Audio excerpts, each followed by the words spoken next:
Hello there everybody, Sam's Trains here, welcome back to the railway and welcome back to another exciting rolling stock review.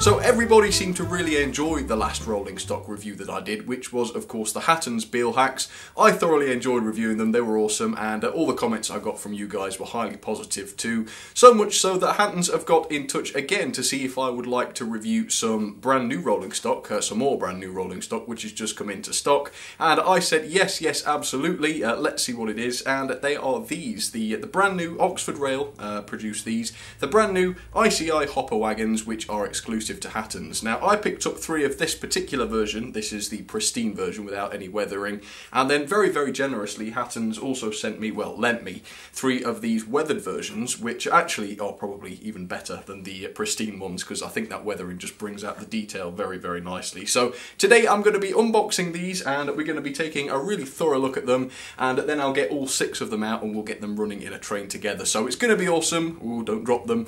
I really love looking at rolling stock I've recently discovered. So let's get started and take a look at these brand new ICI hopper wagons from Hatton's, manufactured by Oxford Rail. Okay, let's take a look.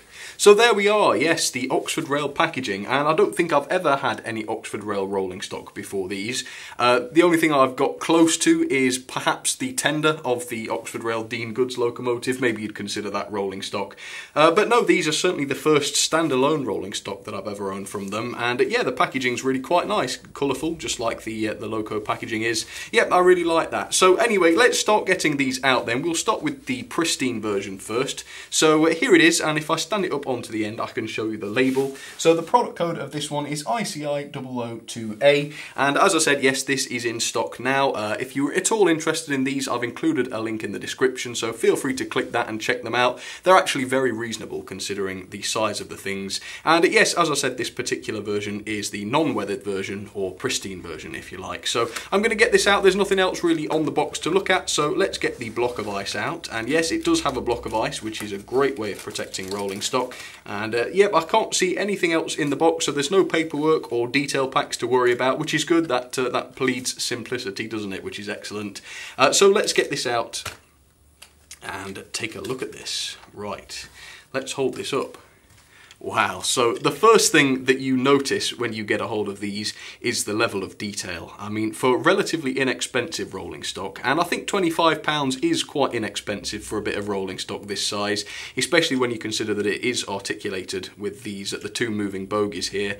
So yeah, there's quite a lot to it, isn't there, clearly, especially with the size, and that is the weathered version that's £25. I think this one is 24, so that's even better. So yes, the detail looks to be extremely good, and we'll take a closer look at the detail in a minute. The other thing that is immediately noticeable is the weight though. These really are quite lightweight. There's not a lot to them in terms of weight. I assume it's because the bulk of the model is done in plastic. I haven't had time to look at these properly yet to find that out for sure, but I assume that it is mostly done in plastic, whereas the Hatton's Beal Hacks, for example, were mostly die-cast metal, which gave them a lot of weight. So certainly in comparison to the Beal Hacks, these do feel pretty lightweight, but we'll have to see how they do on the track. Hopefully that won't cause any problems for them, but you have to bear in mind that these were going on half the price really of the Beal Hacks, so I think it's more than, you know, to be expected that these are made of plastic, and certainly the detail looks really good. So we'll look at the detail more in just a second, but there you have it, the ICI hopper wagon. This version is the pristine. Let me grab the weathered version then, and as I said earlier, as I sort of hinted at, I think I actually prefer the weathered version. Let me stand it up then so I can show you the card. So the product code on this one is ICI002B, and there's a W on the end of there as well to show that this is weathered. Apparently, a little bird tells me that there is going to be an even heavier weathered version of this coming along soon. I don't have the details on that, but that would certainly be interesting. I bet they're going to be really mucky looking. But these are just sort of lightly weathered, I would say. I'm not an expert on these things. Right, let me grab this one then. And hopefully you can see what I mean here. Look at the level of detail on here. It's exactly the same thing, of course, except the weathering just really brings the detail out. Right, let's take a look then. There we go. So again, same sort of thing. fairly lightweight, but it does feel relatively robust in the hand, which is good. And just look at the weathering on there. It just brings out the detail, doesn't it? I think it'll be this one that I show up against the white background, because it really does bring out the detail. And if I show you inside, look at that. Just that perfectly realistic grime on the inside there. It just looks great, doesn't it? And all the bogies and the wheel sets are all weathered too. So yeah, really, really nice. And if I hold them together, hopefully you'll see the difference here. I will be putting them together later on as a consist on the back of maybe a 4F or something like that. But as you can see, yes, a big difference. The weathering does make a lot of difference. But if you're like me, you might want to choose the pristine version. I'm not too sure. So there we have it, the ICI hopper wagons. So what I'm going to do now is I'm going to get the rest of them unboxed off camera. As you can see, I've got another 4 here, making 6 in total. While I'm doing that, I'll give you a little bit of history on the things, because they are quite interesting to talk about, I think. So I'll read you a little bit of that. And after I've done that, I will show you a couple of these. Well, I'll show you this one, I reckon, the weathered version, up against the white background, so that you can get a real sense of the detail. Okay, let's get to it. So these hopper wagons were first introduced in 1936 by ICI, which of course stands for Imperial Chemical Industries, for transporting limestone from quarries in the Peak District to Northwich for processing. Having the wagons purpose-built for this use also maximised their efficiency. So the ICI hoppers were initially hauled by LMS steam locomotives before 1948, and also by many medium-sized steam locos post-nationalisation, and then later on down the line several diesel locomotives were recorded as having hauled these too, which actually makes the model extremely versatile, perfect for me, because there's a whole number of different locos that I could run these with potentially. So the slow withdrawal of the hoppers began in 1997, where they would eventually be scrapped to make way for new stock. But obviously they do live on in model form. So speaking of in model form, let's take a nice close look at these. So there it is then, the fantastic looking ICI hopper wagon, manufactured by Oxford Rail and exclusive to Hatton's. Now I've managed to get all 6 of them out of the packaging now, and for the most part they've survived the journey just fine, but I have unfortunately discovered 1 or 2 minor bits of damage. For example, this one has one of the coupling hooks dislodged, and that's relatively minor. That's really quite easily fixed, and I'll put that back on after this. However, there is one of them that unfortunately has a missing buffer, and really annoyingly I can't find the buffer, so I'm really hoping that buffer hasn't been able to escape the packaging, and hopefully I will be able to find it. But yeah, perhaps these aren't quite as sturdy as the stuff that Hattons have produced by themselves. I certainly didn't have any damage of any kind with anything that they produced. But yeah, I mean, to be honest, 2 minor bits of damage in 6 wagons isn't too bad, is it? But yeah, certainly I get the impression that these are perhaps a tiny bit more fragile than they ought to be. But as I said, in the hand they are absolutely fine. It's just the bumpy journey with the courier that might have proved a little bit too much for these. But no, I don't think there are any serious quality issues with these, so I don't think that's really anything to worry about. So let's take a look at some of the detail on here, and first of all let's talk about the weathering. Obviously it's relatively subtle, it's not too in your face, the model doesn't look absolutely filthy, but as you can see it just, you know, the rivets, look at the rivets, it just brings out the rivets, it brings out the lettering, which there's an awful lot of, I've noticed, and we'll talk about that in a second. And there's also variation within the weathering, especially inside. There's sort of patterns in the muck, if you want to call it that. I'm not sure exactly how to describe it. They seem to vary between model to model, which is really cool. And obviously if you're putting a rake of these together, that will make all the difference in making sure that they don't all look absolutely identical to each other. So there's an awful lot of painted work going on here. You've got the ICI lettering, which is quite obviously visible on the side there. But then down towards the underframe, there's all kinds of different lettering and numbering going on here, including some on the axle boxes, which I can't quite make out. I think it says C. Roberts & Co., something like that. Anyway, it is definitely legible, which is good to see. And as I say, yeah, along the underframe, there's all sorts of written information there, including the running number there. And this particular one is 3302, which is nice to see.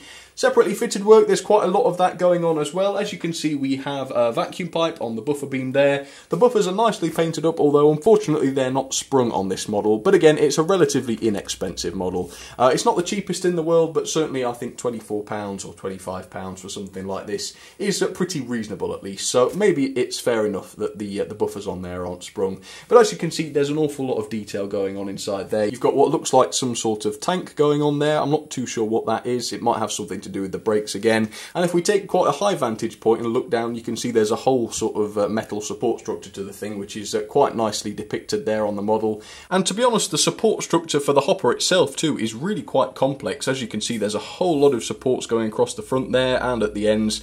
It's really quite complex, isn't it? So hats off to Oxford Rail for actually being able to pull that off. It really is quite an impressive thing to look at. And if we look in between the supports here for the actual hopper, you can see there's lots of pipework going inside there, which all appears to be separately fitted, which is nice.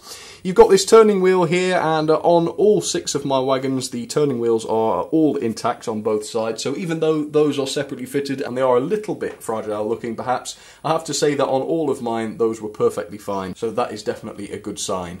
And just wherever you look, to be honest, there is a lot of detail going on with this thing. So actually, for the money, I think the detail is really quite impressive.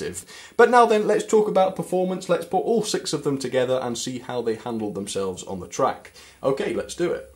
So there they are then, all 6 of the ICI hopper wagons down onto the layout, and don't they just look fantastic together? Really, really smart, and really completely unlike, once again, completely unlike anything I've had on the layout before. They're going to be coupled up to the 4F, as you can see there. This is the BR version of the 4F, number 43924, really lovely loco. And so now then, let's talk about the performance of the hoppers. Now, unfortunately, to start with, when I first got these onto the track, it was a bit of a nightmare. Constant derailments, and to be honest, I had no idea what I was going to say because I don't want to be critical of these, but there was no hiding the fact that they were completely derailing. Now, really, luckily, the cause of the problem wasn't too fundamental, and I think, touch wood, I've been able to fix it. But I reckon there are quite a few factors which might increase the likelihood of these things to derail. First of all, the weight is quite an issue. As I've already noted, the weight of these is really quite low. I make them 20 to 30 grams, which is about a quarter of the weight of the Beelhacks, for example. Now, obviously, that's not a huge problem, but of course, because these have 4 axles and 8 wheels, that is quite a small amount of weight per wheel, so it won't take a lot to knock them off.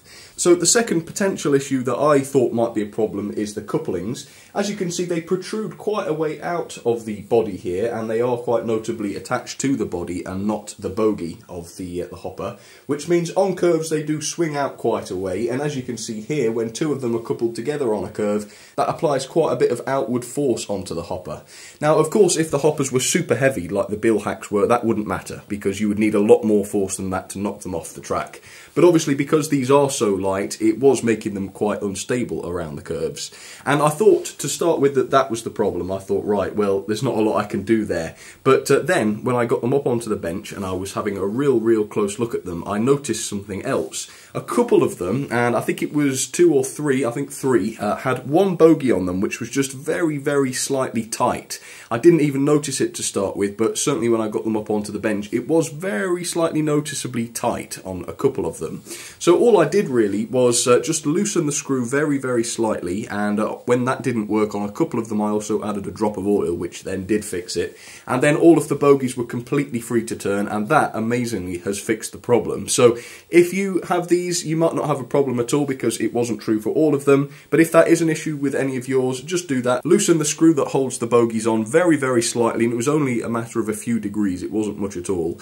And if that doesn't work, add a tiny drop of oil, an infinitesimally small amount, and that will do the job. Anyway, touch wood, these are now running just fine, and I'm really pleased about that because they're just beautiful things, aren't they? I mean, the level of detail is incredible. So let's get the 4F to haul these off then, and we will have a running session with them. Alright, 4F, take it away. Nice and steady start if possible. And of course the Bachmann 4F here is very capable of doing that. And of course, there is a positive side to them being so light. It means you can haul a lot with a smaller engine. So on the other lines today, I thought I would run some other of the Hatton stuff that I've been looking at over the last few months. So on the middle line, I have the Beelhacks. Now today they're being hauled by a class 27 and a class 33. And these are Lima models, so they're not very detailed, but I do love the diesel noise they make. The motors just sound like diesels. So there go the Beelhacks. And finally, on the inside line, 2 of my very favourite little tank engines. We have the 2 P-classes, both in SECR livery, but one in the green and the other in the grey. And between them they're hauling just a small rake of Southern Region, I think BR coaches, which do look quite nice with those. So let's have a running session, let's see how those hoppers are getting on. Right, I reckon we're going to get the Bilhacks and the ICI hoppers together here. But yes, despite their lightweight, the hoppers that is, despite their lightweight and despite their couplings, I must say that now I've modified them very slightly, their performance is just fine. I mean, look at this. They're now actually running spotlessly without any derailments or any instability, so that is a big relief.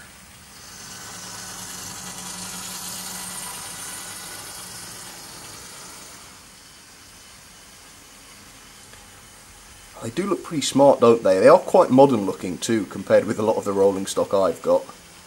That may be my fault, actually, for buying cheap old-fashioned Hornby stuff, but yeah, this is a really welcome change for me. Having not only a super detailed loco running, but this time super detailed rolling stock running with it.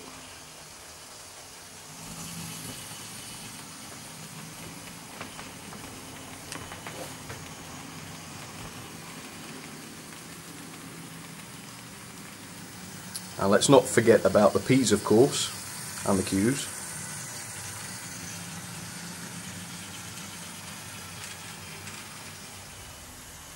So you will have to let me know in the poll, which one do you prefer, the pristine versions there or the weathered ones there? I think I'm actually going to go with the weathered ones, although of course there may be a third option coming soon with the super weathered ones. There we go, got them going very slightly faster now, just to prove that they can. So here are my ratings then for the ICI hopper wagons, manufactured by Oxford Rail but commissioned by Hattons, of course. So detail 5 out of 5. As is clear, the detail on these things is absolutely incredible, and I'm not even convinced that I said enough about all of that immaculate support structure on there with the metal crisscrossing and the underframe detail and the separately fitted work. I mean, the detail for £25 is absolutely incredible. So I'm not going to talk about power and slow speed because of course they're not motorised models. Quality though, 4 out of 5. Actually, they feel sturdy enough in the hand. They really are good quality in that sense. However, I did have a small issue with one of the buffers popping off. I've still not been able to find that, unfortunately, which is a shame. However, the coupling hook which popped off was easily fixed. So the quality can't get a 5 out of 5, but I don't think there's any quality issues there. Now, value then for £25 or £24, depending on which version you get. I think that is fantastic for what you get. The amount of separately fitted detail, as I've already said, is incredible for that money. However, they are obviously a little bit light. Now, it transpires that that hasn't spoiled their performance too much, although of course if they were made of die cast, that situation would have never arisen in the first place. However, that would have driven the price up significantly. So actually, I think they probably made the right decision there. Overall then, that is 8.78 out of 10, very close to 9 there, which I think is a well-deserved score. So there you have it then, folks, yet another rolling stock review, and like I said at the beginning, I love doing them. So hit me up in the comments and let me know. If you want me to do more rolling stock reviews, I will see what I can find and do more for sure. But for now, folks, once again, thank you for watching. Hope you enjoyed that, of course, and I will see you all very, very soon. Cheers, everybody.